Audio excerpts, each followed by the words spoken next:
नमस्कार। मैं doctor Ramanivas Sharma Raman YouTube channel पर साइंस और टेक्नोलॉजी का ये विशेष सेशन लेकर के बच्चों आपके सामने। आज का जो सेशन है वो बेसिक प्रिंसिपल ऑफ साइंस, विज्ञान के मौलिक सिद्धांत पर आधारित है। विज्ञान के मौलिक सिद्धांत में बहुत सारा साइंस का बिंदु कवर होता है।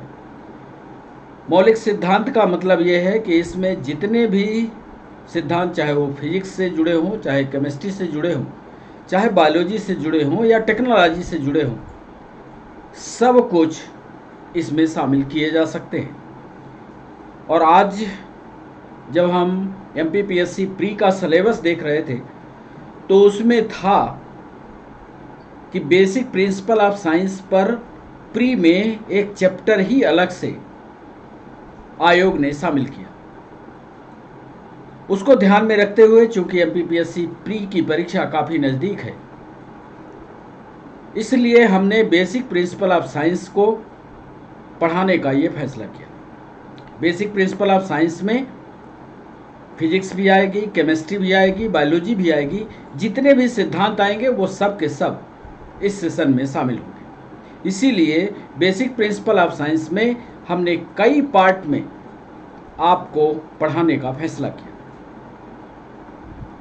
आज बारी फिजिक्स की है। शुरुआत बेसिक प्रिंसिपल ऑफ साइंस में हम फिजिक्स से करने जा रहे हैं और फिजिक्स का वो चैप्टर हम आपके सामने रखेंगे आज जिससे आप काफ़ी परिचित होंगे, जिस पर MPPSC प्री ने इसके पहले कई सवाल पूछे। आज उन सारे सवालों का डिस्कशन आपके सामने रखेंगे। पूरे सेशन के दौरान पहले थ्योरी पढ़ाएंगे और फिर उन सवालों का डिस्कशन करेंगे जो MPPSC प्री में पूछे गए।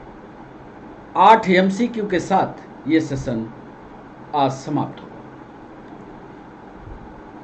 इसके अलावा जो PNST वाले बच्चे हैं, नीट वाले बच्चे हैं, RRB वाले हैं या MPSI वाले हैं, उनके लिए भी यह सेशन उतना ही महत्वपूर्ण है जितना MPPSC प्री के लिए है, क्योंकि ऑब्जेक्टिव सवाल उनके लिए भी उतने ही महत्वपूर्ण होंगे, उतने ही आवश्यक होंगे। उनके भी परीक्षा में उतने ही सवाल पूछे गए।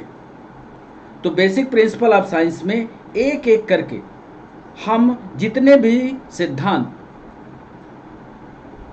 साइंस और टेक्नोलॉजी में पूछे गए, पार्ट 1, पार्ट 2, पार्ट 3 करके आपको आपके एग्जाम के पहले पहले पूरा करके समझा देंगे। तो बेसिक प्रिंसिपल ऑफ साइंस में आज पहले पार्ट में हम जो आपके सामने ले आ रहे हैं वो न्यूटन्स लॉ ऑफ मोशन है।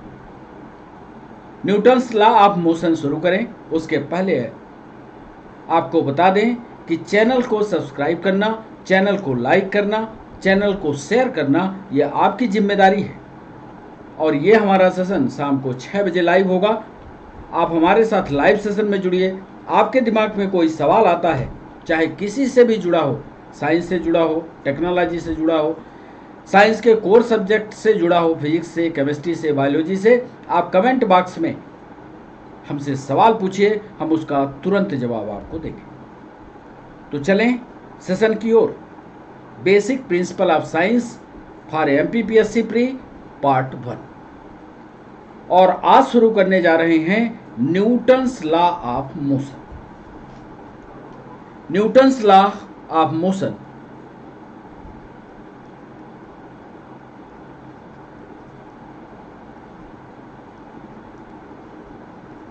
इसको आपने पढ़ा होगा।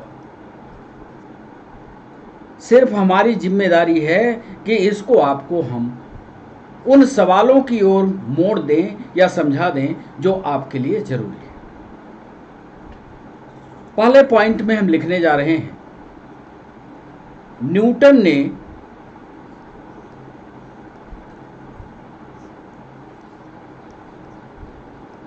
गति के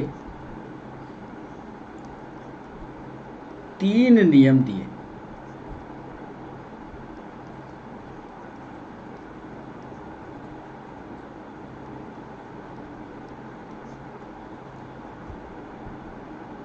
अब उसने सवाल पीएससी वाले ने पूछा था कि न्यूटन ने माना कि गति के 3 नियम दिए, प्रथम नियम, द्वितीय नियम और तृतीय नियम। इन तीनों नियमों को किस किताब पर लिखा, यह सवाल उसने पूछा। ये तो हम पढ़ लेते हैं कि न्यूटन ने गति के 3 नियम दिए, प्रथम नियम दिया, द्वितीय नियम दिया, तृतीय नियम दिया। किस बुक में दिया, किस किताब में लिखा, इसका विवरण हम नहीं पढ़ पाते। वही चीज़ हम आपको बताना चाह रहे हैं कि न्यूटन ने गति के 3 नियम दिए, और इसके लिए उसी लाइन को कंटिन्यू करिएगा। और इसके लिए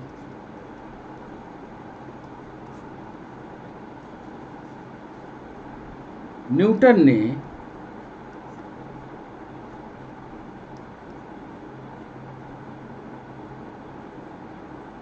एक किताब लिखी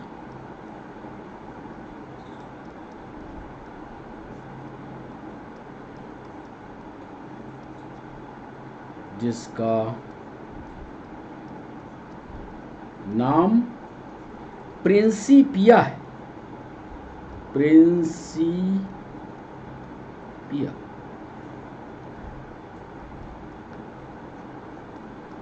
ये पहला पॉइंट। न्यूटन ने गति के 3 नियमों को दिया, और 3 नियमों को देने के साथ साथ एक किताब लिखी जिसके अंदर ये न्यूटन ने तीनों गति के नियम की व्याख्या की। उस किताब का नाम प्रिंसिपिया है। चलिए अब पहले नियम पर जो ऑब्जेक्टिव बनते हैं उनका डिस्कशन करते हैं। दूसरे पॉइंट पर, न्यूटन का प्रथम नियम कहता क्या है? ये बेसिक प्रिंसिपल ऑफ साइंस में सब कुछ आपको पढ़ना पड़ेगा। न्यूटन का प्रथम नियम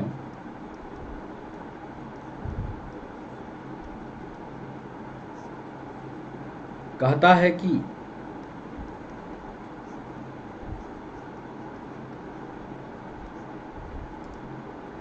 यदि कोई वस्तु,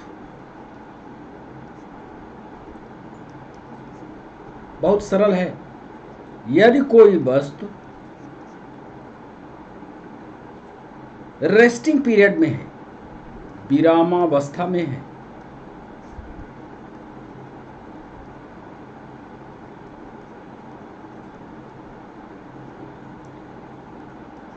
तो वह विरामावस्था में ही रहेगी, रेस्टिंग पीरियड में ही रहेगी।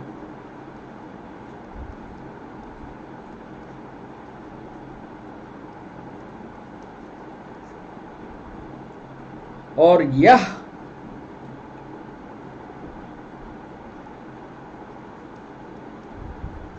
मतलब कोई वस्तु यदि विश्राम की अवस्था में है, खड़ी है, ध्यान रखना वस्तु की बात कर रहे हैं, यदि कोई वस्तु खड़ी है तो खड़ी ही रहेगी। और अगली लाइन देखिएगा, और यदि वह वस्तु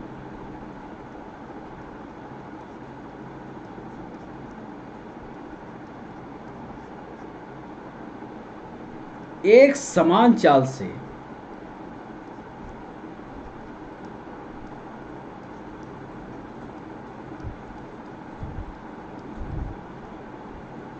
सीधी रेखा में चल रही है,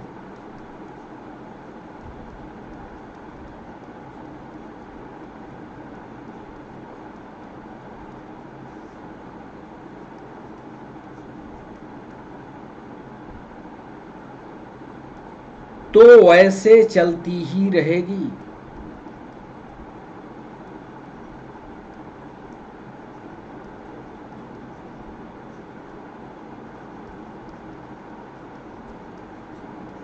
कब तक चलती रहेगी साहब?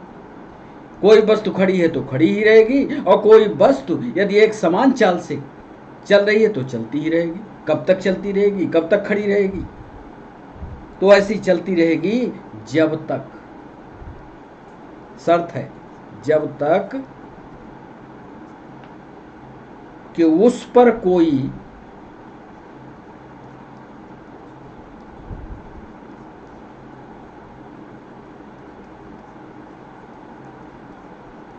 बाह्य बल ना लगाया जाए।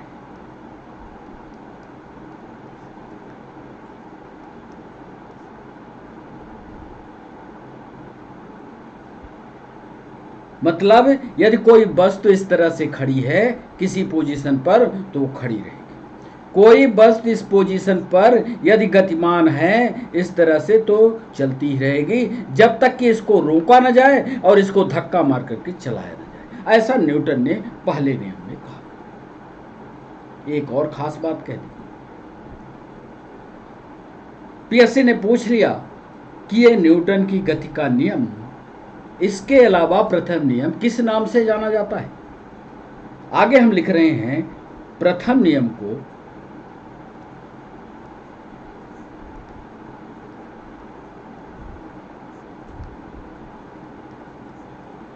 जड़त्व का भी नियम कहते हैं।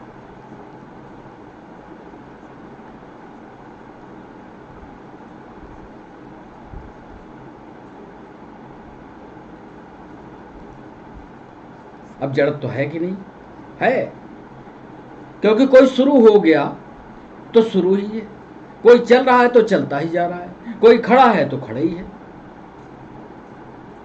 तो इसको क्या कहोगे? जड़ता ही ना कहोगे। जड़ता को क्या दूसरी भाषा में मूर्खता कहोगे।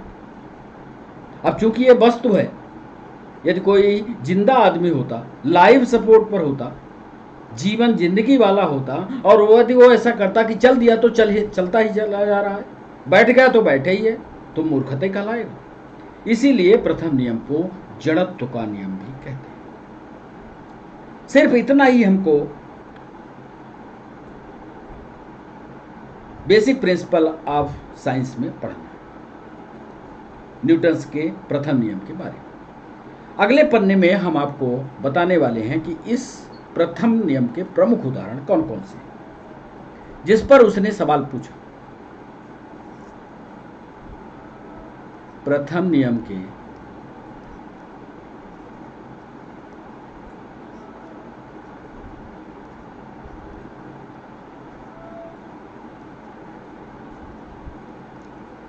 प्रमुख उदाहरण निम्नांकित हैं।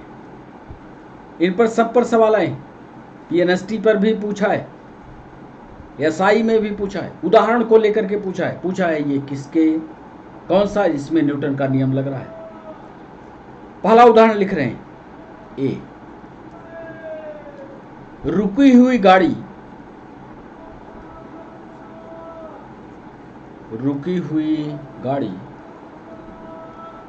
अचानक चल पड़ने पर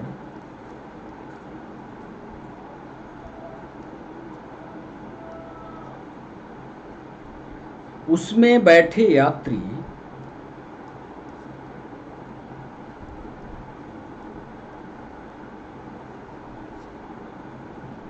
पीछे की ओर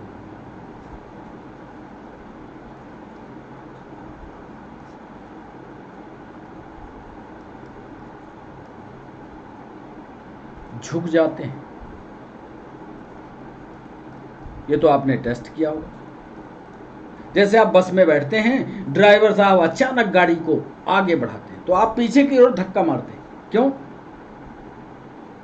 उस समय आपका शरीर जड़त्व तो दिखा रहा है, शरीर कहता है हम नहीं चाहेंगे, जिस पोजीशन में है उसी में बैठेंगे। तो जैसी गाड़ी आगे जाती है, शरीर आपका अपनी जड़त्व, अपनी मूर्खता के कारण स्टेबल होना चाहता है, लेकिन गाड़ी आगे खिंच जाती है तो शरीर पीछे की तरफ धक्का मारता है। एक उदाहरण ये, इस पर सवाल पूछा गया। एक बात बताइए, दूसरा उदाहरण, यदि बंदूक की एक गोली से, एक बड़ा कांच लगा हुआ है, बंदूक की एक गोली कांच पर मारी जाए तो क्या बंदूक की गोली से कांच में सुराग होगा, सीधा छेद होगा? एक ऑप्शन। और दूसरा ऑप्शन एमपीएसआई ने पूछा, यदि उसी कांच को एक पत्थर से, एक ईंटे से उस पर धक्का मार दिया जाए तो कांच के टुकड़े टुकड़े हो जाएंगे क्या? इन दोनों की स्थिति, दोनों से पत्थर पर चोट की जा रही, तो जब गोली से चोट की जाती है तो सुराग बनता है, और जब इतने बड़े पत्थर से पूरे कांच को मारा जाता है तो कांच के टुकड़े टुकड़े हो जाते हैं। उसका कारण ये है कि वो एक छोटी एरिया को गतिमान करता है। जब छोटी एरिया पर गोली लगती है तो वो ले करके उस एरिया को चली जाती है। बड़ा पत्थर एक लंबी एरिया को गतिमान करना चाहता है, लेकिन शीशा जड़त्व के कारण, मूर्खता के कारण वो गतिमान नहीं होना चाहता और शीशे के टुकड़े टुकड़े हो जाते हैं। इसको आगे हम चित्र से आपको समझा देंगे। तो दूसरा पॉइंट लिख लेते हैं कि गोली मारने पर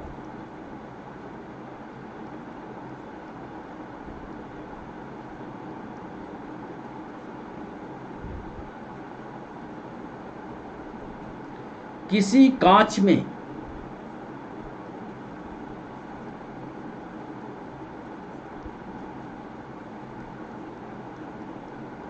गोल छेद ही होता है, क्योंकि गोली जो सरफेस एरिया पकड़ेगी, जिस एरिया को डिस्टर्ब करेगी वो थोड़ी एरिया को करेगी, तो गोल ही छेद होगा। जबकि पत्थर मारने पर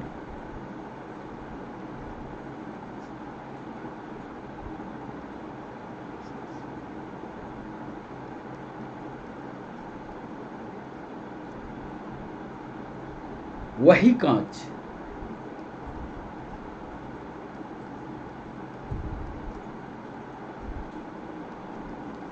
टुकड़े टुकड़े हो जाता है।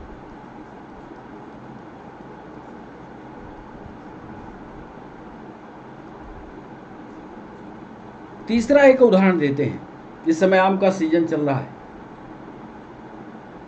आम लोग तोड़ने जाते हैं, पेड़ पर चढ़ जाते हैं, टहनियों से आम को कैसे तोड़ते हैं? एक तरीका वो लगाते हैं, आम की टहनी को पकड़ते हैं और ऊपर नीचे उसको करते हैं। जब ऊपर करते हैं तो क्या होता है, आम के बीच का जो कनेक्शन होता है डाली से, उस कनेक्शन को आम के साथ गति देते हैं।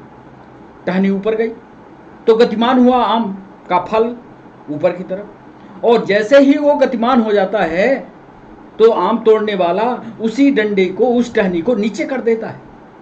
तो आम में जड़ता है, आम मूर्खता कर रहा है। वो कहता है हम नीचे अब नहीं जाएंगे, हम तो ऊपर की ओर चल पड़े तो चले जाएंगे। तो जब वो मूर्खता करता है, जड़त्व के नियम पर ऊपर की ओर चढ़ता है और हम डाली को नीचे कर देते हैं, तो जो बीच का कनेक्शन है वो टूट जाता है। यही है न्यूटन का पहला नियम। तो तीसरे पॉइंट में लिखने जा रहे हैं कि पेड़ की टहनियों से, पेड़ की डाली से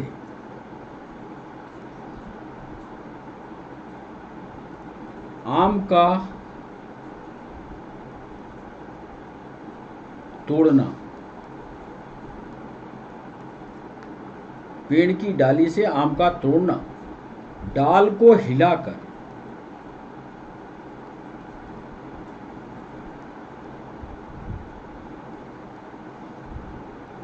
न्यूटन की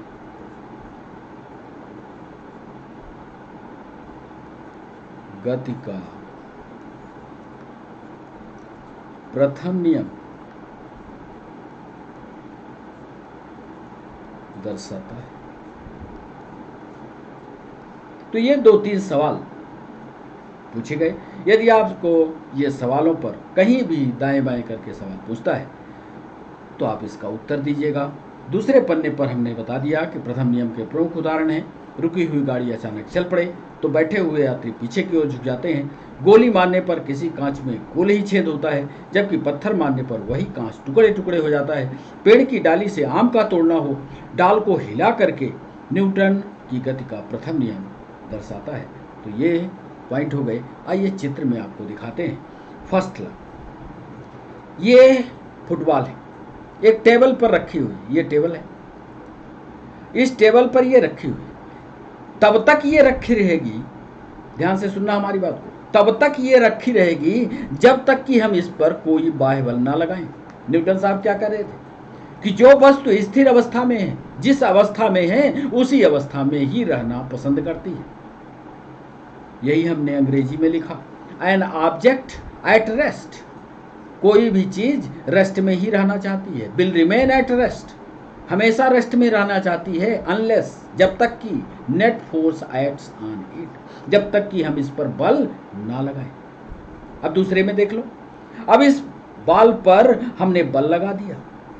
अब बॉल पर जब बल लगाया तो ये बॉल तब तक गतिमान रहती है जब तक कि हम सामने जाकर के इसको हाथ लगाकर ना रोकें।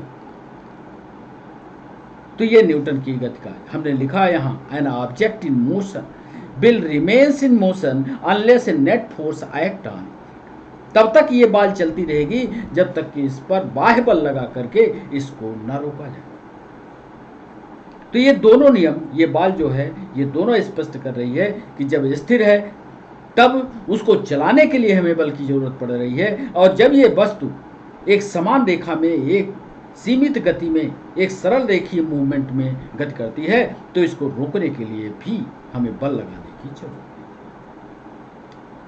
अब आपके समझ में आ गया होगा पहला नियम। दूसरा नियम फिर हम आपको समझाते हैं। दूसरा नियम क्या कहता है? दूसरा नियम, सेकंड लॉ, ये अभी याद हो जाएगा। दूसरा नियम कहता है, लिखिएगा, कि न्यूटन की गति का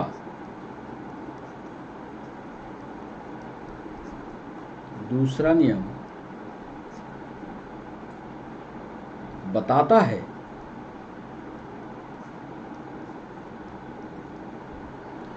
कि किसी वस्तु पर लगाया गया बल की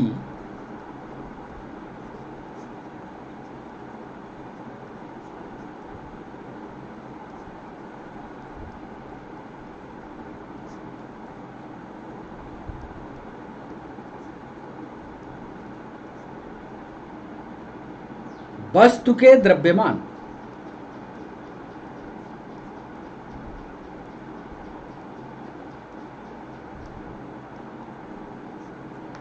वस्तु के द्रव्यमान, द्रव्यमान आप समझ रहे होंगे, कभी समय मिला तो द्रव्यमान और भार दोनों में बात आपको समझाएंगे। अभी फिलहाल द्रव्यमान समझिएगा। द्रव्यमान की बात यहाँ कर रहे हैं कि न्यूटन की गति का दूसरा नियम बताता है कि किसी वस्तु पर लगाया गया बल वस्तु के द्रव्यमान तथा उसके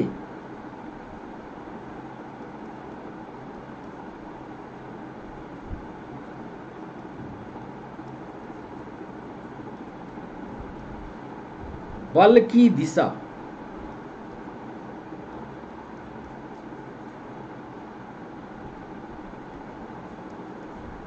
में उत्पन्न हुए त्वरण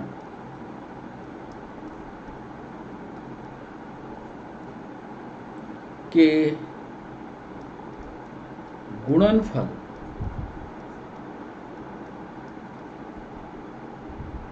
के बराबर होता है। अभी समझा देंगे, तुरंत समझ जाओगे। दूसरा नियम बताता है कि किसी वस्तु पर लगाया गया बल वस्तु के द्रव्यमान यानी यम तथा उसके बल की दिशा में, जैसे कोई वस्तु है और हम इधर से धक्का मार रहे हैं, हमारा हाथ देखना, ये वस्तु है और इस वस्तु में हम इधर से धक्का मार रहे हैं, तो जब धक्का मारेंगे तो धक्का मारने से वस्तु में गति आएगी, तो वेग में उसके परिवर्तन होगा। वेग परिवर्तन की दर त्वरण कहलाती है। तो वस्तु का द्रव्यमान बल की दिशा में उत्पन्न हुए त्वरण के गुणनफल के बराबर होता है। और इसके लिए एक फार्मूला, लगाया गया बल टोटल एफ बराबर होता है द्रव्यमान गुणे त्वरण। चाहो तो इसको ऐसे भी लिख सकते हो, बल बराबर होता है द्रव्यमान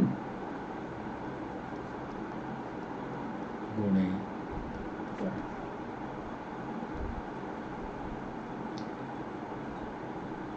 अब द्रव्यमान और त्वरण का उदाहरण कैसे बताओगे? जरा क्रिकेट के मैदान की ओर चले। क्रिकेट के मैदान में जब कोई छक्का मारता है, बॉल ऊपर चली गई, अब बॉल ऊपर से नीचे की तरफ आ रही है। मान लो एक खिलाड़ी कैच करना चाहता है, तो यदि खिलाड़ी उस बॉल को सीधा ऐसे हाथ लगा ले और कैच करे तो उसके हाथ में चोट लगेगी कि नहीं? और यदि वही बॉल को वो हाथ को धीरे धीरे पीछे, माने बॉल की गति की दिशा में पीछे ले जाए और फिर बॉल को पकड़े तो कम चोट लगेगी। ऐसा आपने किया होगा, ऐसा आपने देखा भी होगा। आज हम वही चीज दिखाने वाले, यानी वेग में परिवर्तन की दर चेंज हो जाएगी, उसके द्रव्यमान के गुणनफल के लगने वाला बल जो है वो घट जाएगा जब वेग में परिवर्तन हो जाएगा। इसीलिए क्रिकेट वाला खिलाड़ी जो है जब बॉल को पकड़ता है तो हाथ पीछे की तरफ कर लेता है। अभी चित्र में दिखाएंगे, समझ में आएगा। पहले इसका उदाहरण लिख लें कि दूसरे नियम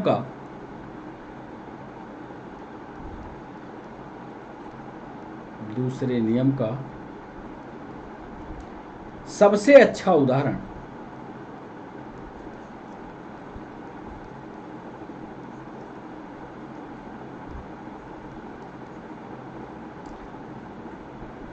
क्रिकेट खिलाड़ी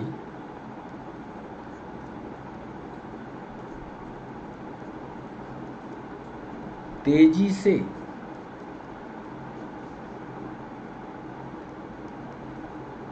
आती हुई गेंद को कैच करने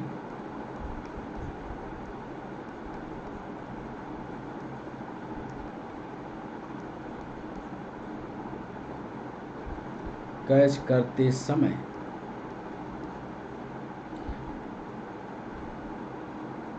अपने हाथों को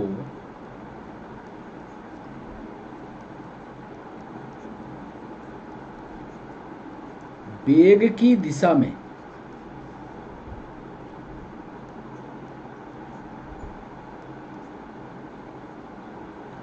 गतिमान कर लेता है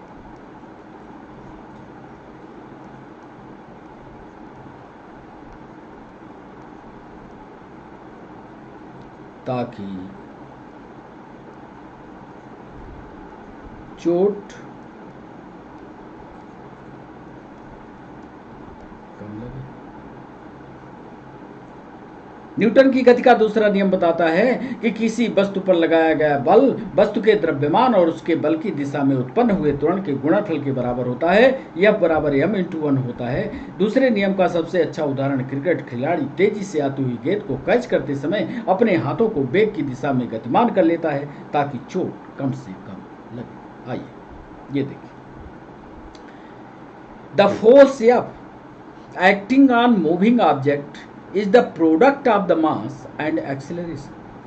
इसमें देखिए दोनों में ये आदमी इस वस्तु है, ये एक वस्तु है, ये वस्तु का द्रव्यमान m1 है, इस वस्तु का द्रव्यमान m2।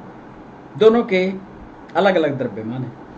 इस द्रव्यमान की वस्तु में ये देखिए आदमी कम बल लगा रहा है, देख रहे हो ध्यान से, क्योंकि वस्तु छोटी है, कम द्रव्यमान की है, तो इसका एक्सेलरेशन भी कम। m2 का द्रव्यमान ज्यादा दिख रहा है, यहां पर देखिए ध्यान से देखिए, m2 is greater than m1 है।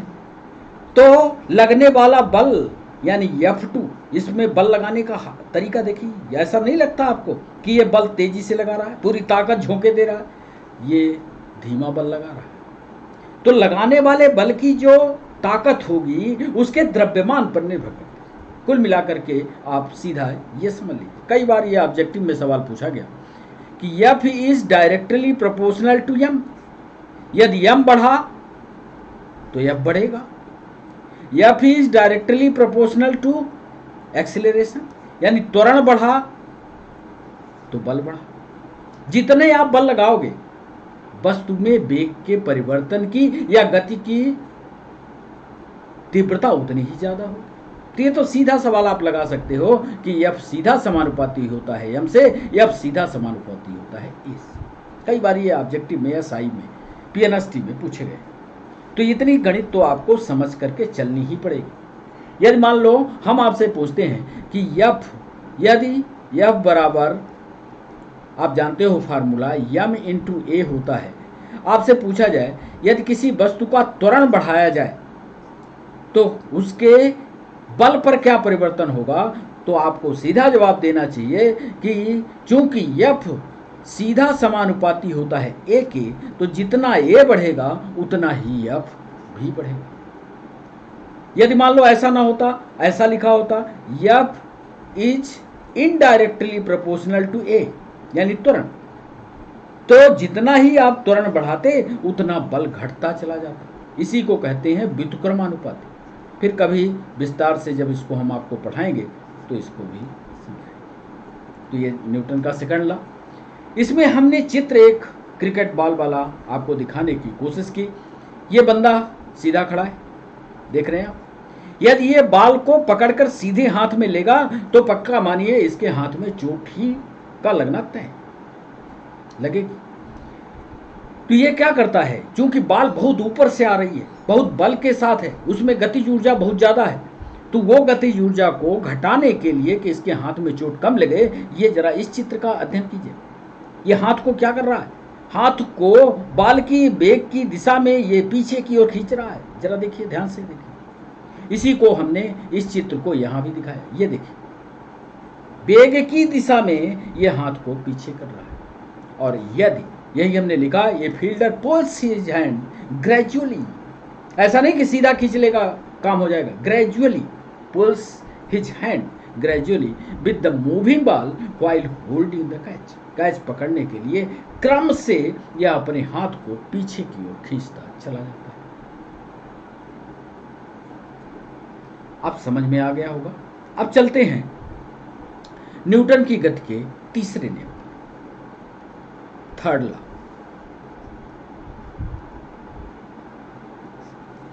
ये प्रिंसिपल्स ऑफ साइंस में जितने सिद्धांत हैं, चाहे फिजिक्स का हो, चाहे केमिस्ट्री का हो, चाहे बायोलॉजी का हो, यदि आप पीएससी प्री की परीक्षा देने जा रहे होंगे तो ये सारे सवाल आपसे पूछे जाएंगे। थर्ड लॉ क्या कहता है,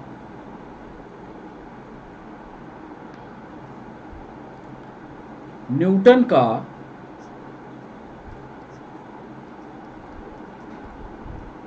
तीसरा नियम बताता है कि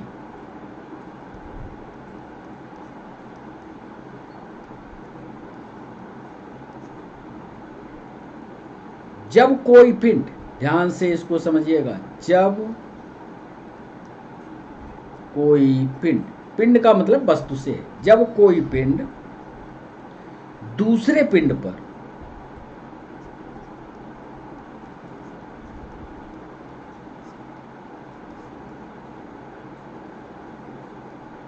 बल लगाता है,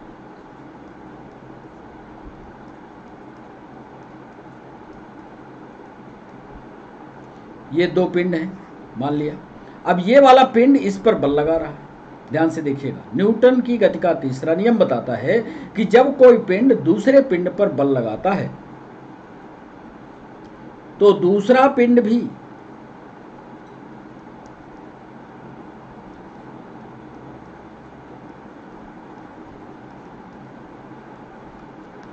पहले पिंड पर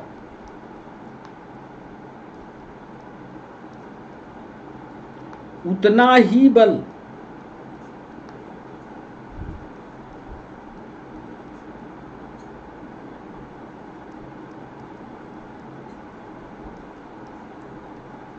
आरोपित करता है।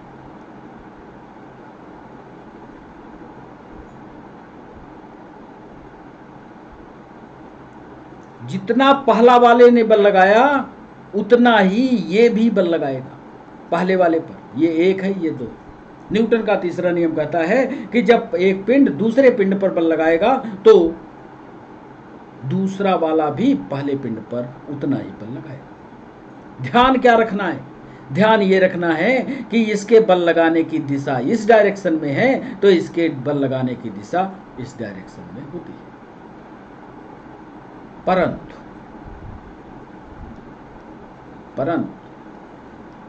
लिखना पड़ेगा, बल लगने की दिशा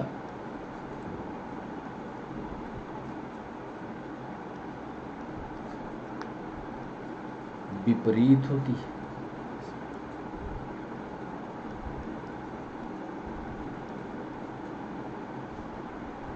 मात्रा समान हो सकती है, लेकिन बल जरूर लगेगा, लेकिन दोनों बलों के लगने के जो डायरेक्शन होंगे वो विपरीत होंगे। ये तीसरा नियम कहलाता है। न्यूटन की गति का तीसरा नियम बताता है कि जब कोई पिंड दूसरे पिंड पर बल लगाएगा तो दूसरा पिंड भी पहले पिंड पर उतना ही बल लगाएगा, परंतु बल लगाने की दिशा विपरीत।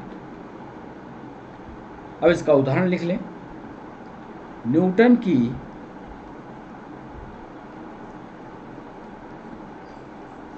गति के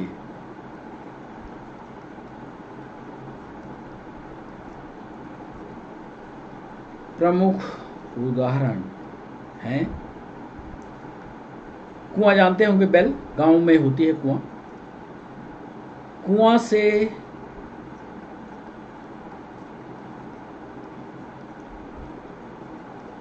पानी खींचते समय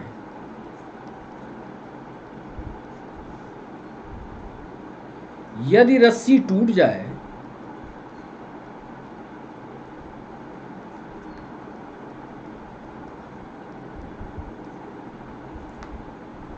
तो पानी भरने वाला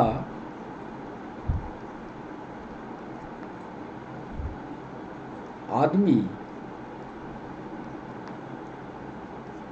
पीछे की ओर लुढ़क जाता है। ये तो देखा होगा, ये प्रैक्टिकल। या दूसरा एक उदाहरण बताते हैं। आप प्रयागराज जाइए, जब नाव गंगा नदी के किनारे पहुंचते और आप उस नाव से उतर करके जमीन पर पैर रखते, तो जैसे ही आप जमीन पर पैर रखते हैं तो आपका पैर उस नाव पर पीछे की तरफ धक्का मारता है, तब आप आगे बढ़ते हैं, क्योंकि आपको आगे बढ़ने के लिए पीछे की ओर बल लगाना पड़ता है। याद करिए, किया होगा आपने। इसका भी उदाहरण लिख लें। नाव के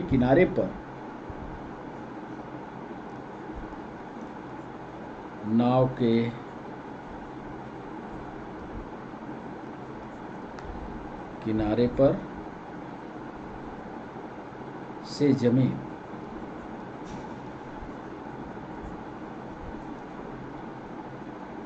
पर कूदने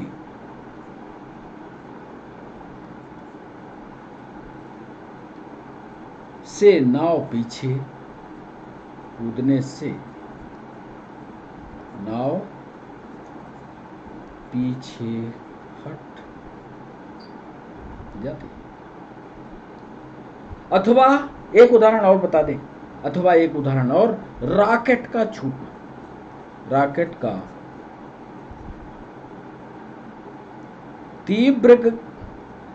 तीव्रता से ऊपर जाना। आपने देखा होगा, रॉकेट जब लॉन्च होता है तो नीचे की तरफ बहुत तेजी से धुआं पीछे की तरफ फेंकता है। तो जितना ही तेजी से धुआं पीछे की तरफ फेंकेगा, उतने ही तेजी से रॉकेट आगे की तरफ चला जाएगा। तो ये थर्ड लॉ के प्रमुख उदाहरण है। थर्ड लॉ में हमने आपको बताया कि न्यूटन की तीसरा नियम बताता है कि जब कोई पिंड दूसरे पिंड पर बल लगाता है तो दूसरा पिंड भी पहले पिंड पर उतना ही बल आरोपित करता है, परंतु बल लगने की दिशा विपरीत होती है। न्यूटन की गति के प्रमुख उदाहरण हैं, कुआं से पानी खींचते समय यदि रस्सी टूट जाए तो पानी भरने वाला आदमी पीछे की ओर गिरता है, नाव के किनारे से जमीन कूदने पर नाव पीछे हट जाती है, रॉकेट का छूटना, रॉकेट गतिमान हो जाता है, क्योंकि जितनी तेजी से हवा पीछे की ओर छोड़ेगा, रॉकेट उतनी ही तेजी से आगे की तरफ जाएगा। थर्ड लॉ के इन उदाहरणों को देखिए। हमने नाव वाला उदाहरण बताया। नाव वाले उदाहरण में ये बंदा, नाव यहां बंधी हुई है, ये बंदा, ये देखिए, जमीन पर पैर रख रहा है, या जमीन पर आगे बढ़ने के लिए जैसे ही यहां पैर रखेगा, एक बल नाव को पीछे की तरफ गतिमान कर देगा। क्यों कि ये आगे बढ़ने के लिए, ये पैर को आगे बढ़ाना चाहता है, तो ठीक उतना ही बल ये पैर पीछे की तरफ मारता है। ऐसे बंदूक की गोली तानते समय जिनको गोली चलाने का अनुभव होता है, वो तो अच्छे से चलाते हैं, और जिनको अनुभव नहीं होता, यदि वो पहली बार बंदूक लिए कंधे से लगाया तो सब ये कंधा उंधा उखड़ करके बाहर चला जाता है। आपने देखा होगा कि गोली जो चलाते हैं वो कंधे से चिपका करके रखते हैं। कंधे से चिपका करके रखने का मतलब है कि जब गोली निकलेगी, जितने ही स्पीड से गोली आगे जाएगी उतने ही स्पीड से बंदूक का वो पिछला हिस्सा कंधे पर वार करता है।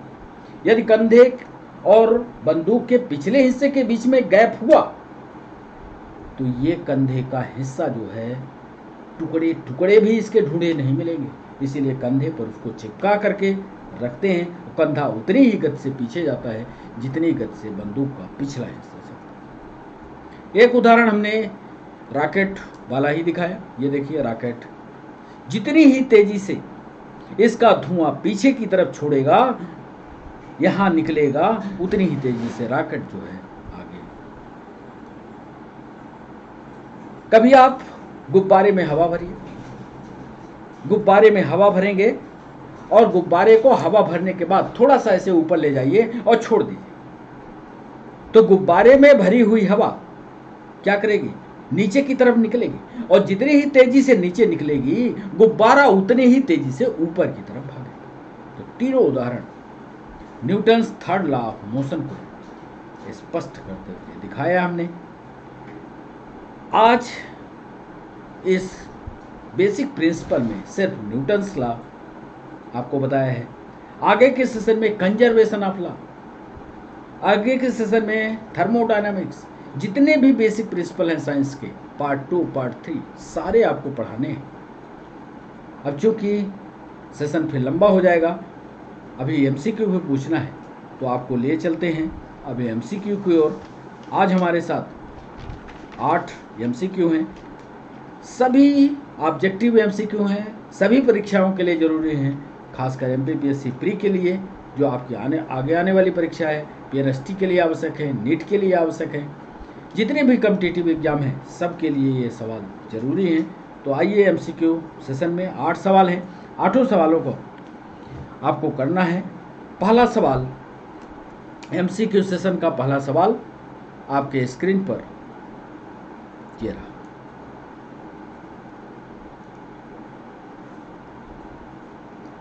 पहला सवाल हमने पूछा, प्रकाश वर्ष, इसको अंग्रेजी में कहते हैं लाइट ईयर,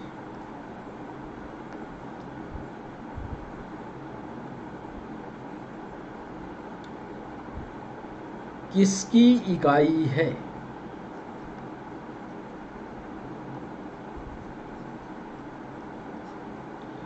प्रकाश वर्ष या लाइट ईयर किसकी इकाई है? क्या यह डिस्टेंस की है, यानी क्या यह दूरी की है? बी, क्या यह समय या टाइम की है?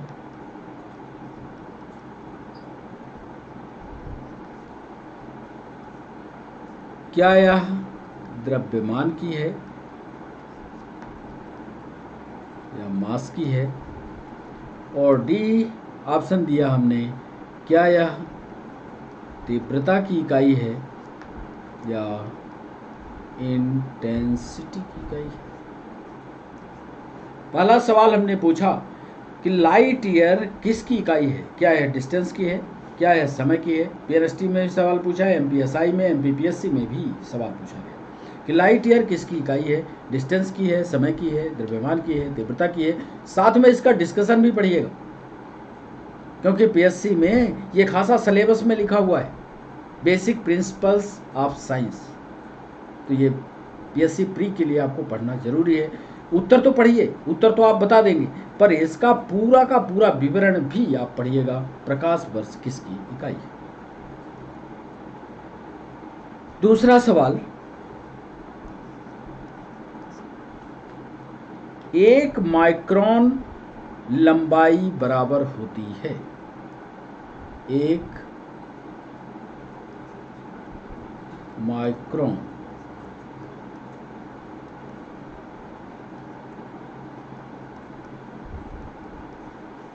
लंबाई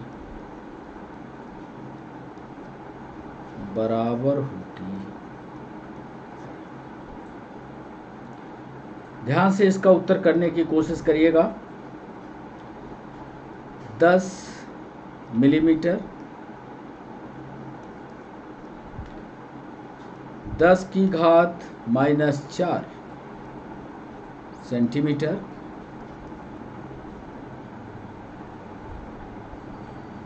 10 की घात -4 मीटर और 10 की घात 4 सेंटीमीटर। 1 माइक्रोन लंबाई बराबर होती है 10 mm की, 10⁻⁻4 सेंटीमीटर की, 10⁻4 मीटर की, 10⁻4 सेंटीमीटर। तीसरा सवाल,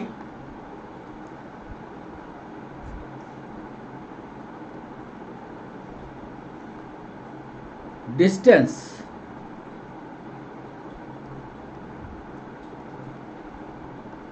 यानी दूरी की सबसे बड़ी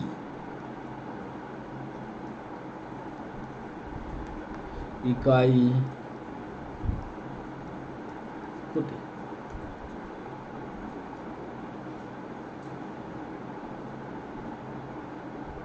दूरी की सबसे बड़ी इकाई आपको बताना है। ए पारसेक, बी प्रकाश वर्ष, सी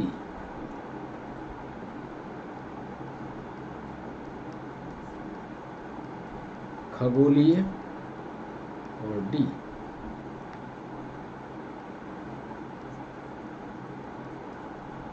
माइक्रोन। डिस्टेंस की सबसे बड़ी इकाई इसमें से कौन सी है? क्या वो पारसेक है, क्या वो प्रकाश वर्ष है, क्या खगोलीय है, या क्या माइक्रोन है? चौथा सवाल,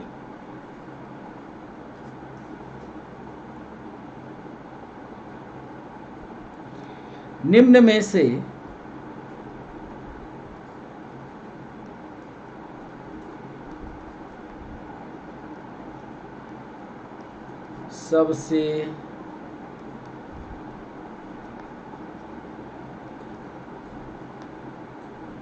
सबसे छोटी इकाई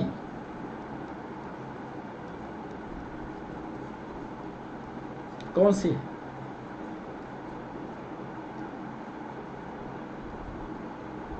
माइक्रोन,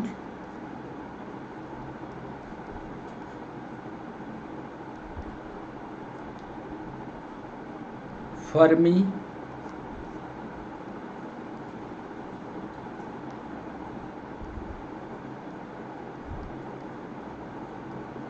किलोमीटर,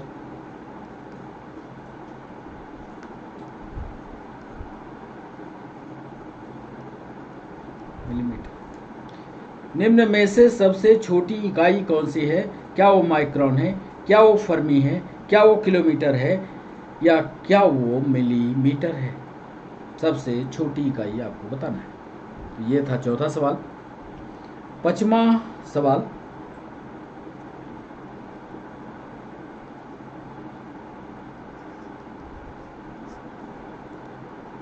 त्वरण या एक्सीलरेशन। त्वरण की कौन सी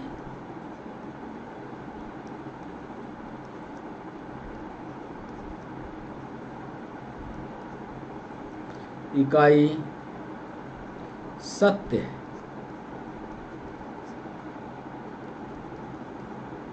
ध्यान से जवाब करिएगा।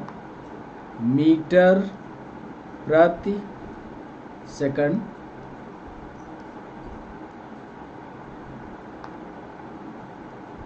मीटर सेकंड,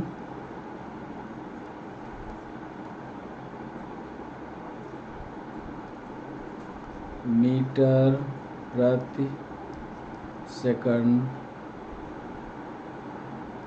स्क्वायर, और डी ऑप्शन हमने दिया, इनमें से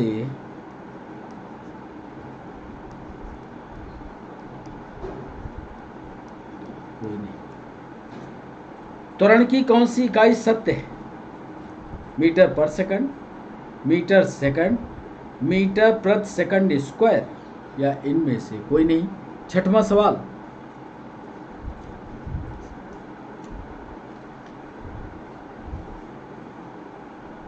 धारा की इकाई, धारा माने विद्युत धारा, धारा की इकाई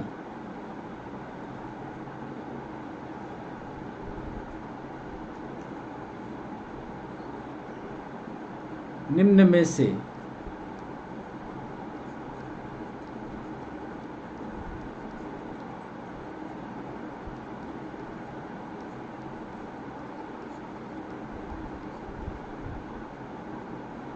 धारा की इकाई आपको बताना है। क्या वो एम्पियर है, बी, क्या वो कूलाम है,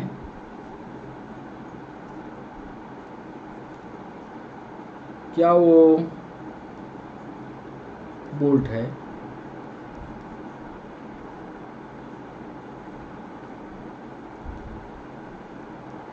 या इनमें से कोई सही नहीं।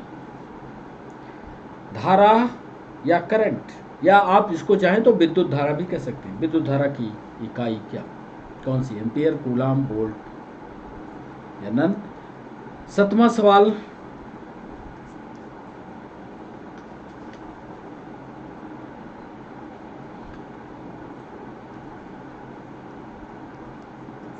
किलोवाट घंटा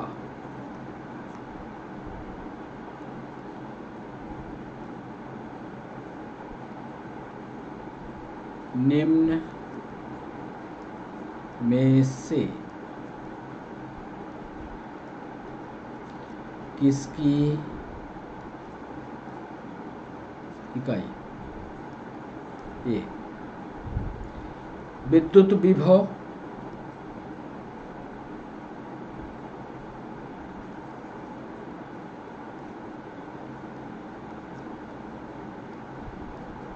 इलेक्ट्रिकल पोटेंशियल,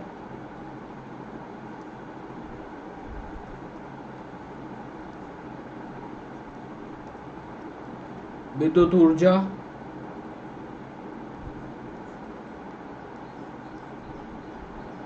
विद्युत आवेश,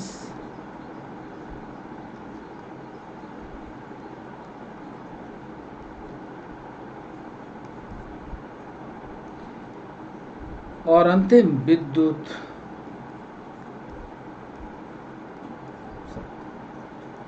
किलोवाट घंटा निम्न में से किसकी इकाई है? यह आपको उत्तर बताना है। क्या वो विद्युत विभव की है, क्या वो विद्युत ऊर्जा की है, क्या वो विद्युत आवेश की है, क्या वो विद्युत शक्ति की है। और आज के सेशन का अंतिम सवाल, क्वेश्चन नंबर 8, प्रकाश वर्ष का उपयोग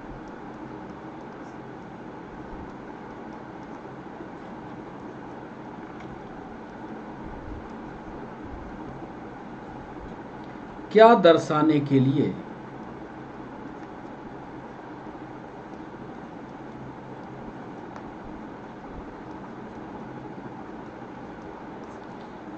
झारखंड पीएससी में पूछा गया है सवाल। प्रकाश वर्ष का उपयोग क्या दर्शाने के लिए किया जाता है? ए,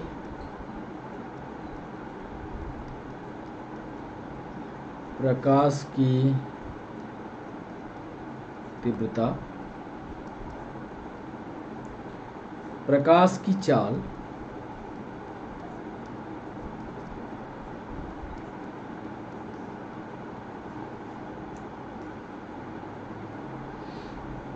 समय, और डी,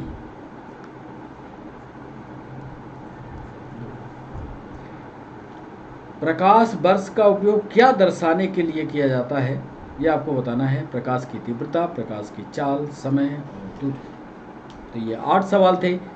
अब बारी है इन 8 सवालों का आपको जवाब देने का।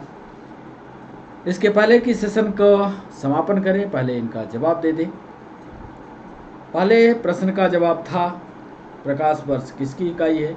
हम आपसे बार बार कह रहे हैं कि ये जो प्रश्न हमने आज आपको करवाए हैं, इनका विस्तार रूप आप पढ़िएगा, सिर्फ उत्तर मत रटिएगा, इसको विस्तार से आप पढ़िएगा। विस्तार से पढ़ेंगे तो आपकी थ्योरी जो है मजबूत होगी। और मेंस में भी ऐसे सवाल पूछे गए हैं, मेंस पर इन पर लिखाया है। तो जो पीएससी देने वाले बच्चे हैं वो अपनी तैयारी मजबूत करें, मेंस के लिए भी इसको तैयार करें। प्रकाश वर्ष किसकी इकाई है, पक्का है, आप जानते होंगे इसकी दूरी की इकाई है।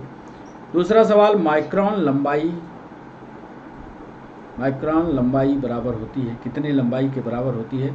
तो आप देखेंगे तो इसका सही जवाब आपको मिलेगा 10⁻⁻⁴ सेंटीमीटर। दूसरा इसका सही जवाब था। तीसरा, डिस्टेंस की सबसे बड़ी इकाई क्या होती है। तो ये भी आप जानते होंगे, कई बार ये जब हम अनअकैडमी थे तो आपसे सवाल ये पूछा करते थे।